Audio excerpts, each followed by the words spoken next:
Alicia Sébrien, bonjour. Bonjour. Quel plaisir de vous avoir parmi nous. Tout le plaisir est pour moi. Vous êtes l'auteur et la metteur en scène du superbe spectacle Le Pirate et la Poupée. Alors qu'est-ce que c'est que ce spectacle? C'est un spectacle pour enfants, qui est un spectacle musical, une comédie musicale pour les 3-7 ans et qui est un spectacle qu'on a voulu très interactif. Les enfants font vraiment partie du spectacle, ils participent, ils sont là, ils sont acteurs autant que les acteurs parce qu'il y a des moments où vraiment ce sont eux qui font avancer l'histoire et voilà. Ça se joue au Théâtre Beau Saint-Martin. Alors racontez-nous l'histoire d'une poupée qui rencontre un pirate. C'est l'histoire d'un pirate qui s'appelle Mimosa, qui a un gros problème, c'est qu'il est gentil. Du coup, tous les autres pirates se moquent de lui, et lui, il n'est pas content. Et il part à la recherche du plus grand trésor du monde, avec sa carte en main, et il arrive sur la plage devant ce coffre en bois, et il se dit « Génial, enfin, ce merveilleux trésor !» Sauf que quand il ouvre, il ne trouve pas des rivières de diamants, des pièces en or, etc. Il trouve des jouets. Et il dit « Mince, qu'est-ce qu'on va faire? C'est pas du tout ce que je voulais. » Et là, sort de ce coffre une poupée merveilleuse, une poupée magique, qui lui explique que non, c'est bien le plus grand trésor du monde parce que dans ce coffre, il y a tous les jouets dont rêvent les enfants. Dès que dans le monde, il y a un enfant qui rêve d'un jouet, il apparaît dans le coffre comme par magie.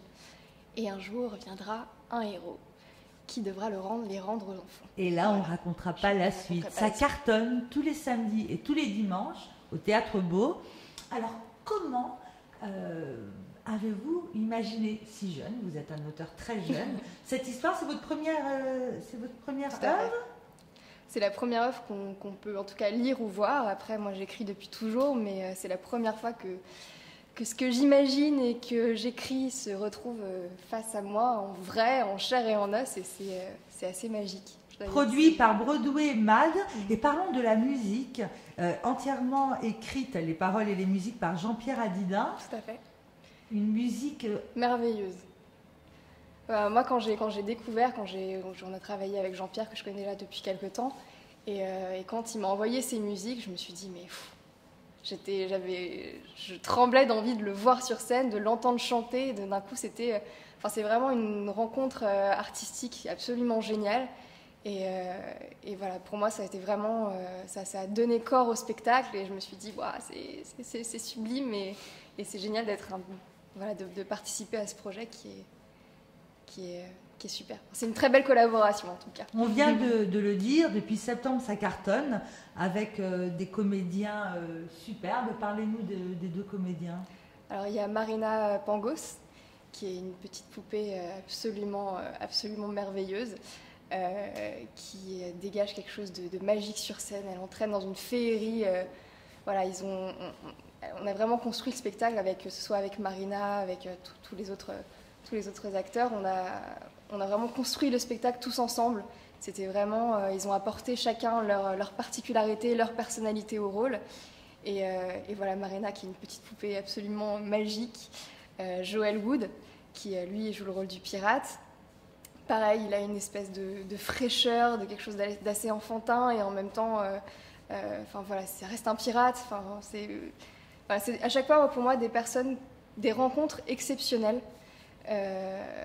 On travaille aussi avec Fabien Richard, qui a un parcours qu'on ne présente plus, et qui, pareil, a apporté sa patte, a apporté ses petites mimiques, ses petites phrases, ses petits mots, voilà, chaque personne. Et puis aussi Juliette Béard, qui, pareil, est une petite poupée blonde, qui est un petit bonbon, un petit bijou, et quand elle est sur scène, il n'y a qu'à voir les enfants qui sont comme ça devant elle, à rire à chacun de ses mots. Enfin voilà, c'est vraiment une belle équipe et une belle famille.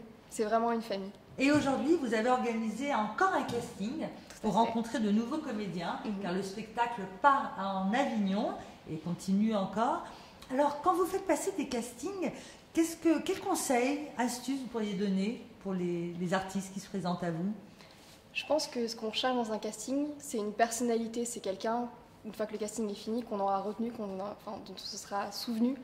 Et c'est vraiment qu'est-ce que je peux apporter moi, qu'est-ce que je vais aller fouiller chez moi dans ce que je suis, dans qui je suis, et qu'est-ce que je vais pouvoir apporter de moi-même. Et est-ce que ce moi-même va correspondre, et voilà, mais pour moi c'est ça, c'est cette authenticité-là que je recherche. Est-ce qu'il y a des choses vraiment rédhibitoires, des trucs à vraiment pas faire, je sais pas travailler son texte, arriver en retard, est-ce qu'il y a des choses vraiment qu'il faut pas faire? Oui. Allez, dites-nous. Qu'est-ce qu'il faut pas faire? Je pense qu'il faut pas avoir peur, dans le sens où on a tous le trac, on a tout ça, mais pas avoir peur de se montrer déjà, de se dire voilà, on est là et puis on va montrer qui on est. Donc pour moi, ce qui va être rédhibitoire, c'est quelqu'un qui va se mettre en tête, qui va se mettre des barrières, qui va finalement se cacher, venir en se cachant. Et là, la personne peut être magique, elle peut être superbe, elle peut être ce qu'elle veut, mais nous, on ne le verra pas. Et à ce moment-là, c'est dommage, et pour la personne qui vient passer le casting, et pour nous, parce qu'on peut passer à côté de choses magnifiques. Mais voilà, c'est de montrer son authenticité et montrer qui on est. Merci pour ces précieux conseils. Alicia Sébrien, merci beaucoup. Le Pirate et la Poupée au Théâtre Beau Saint-Martin, tous les samedis et dimanches. C'est un spectacle à voir en famille, c'est enchanteur. Merci. Et ce qui est sympathique, c'est comme vous disiez, cette interactivité, les gamins sont en pleine... Pas que les enfants, les parents aussi. Qui finissent par participer. Tout à fait. Merci beaucoup. Merci. Et à très bientôt. À bientôt, merci beaucoup.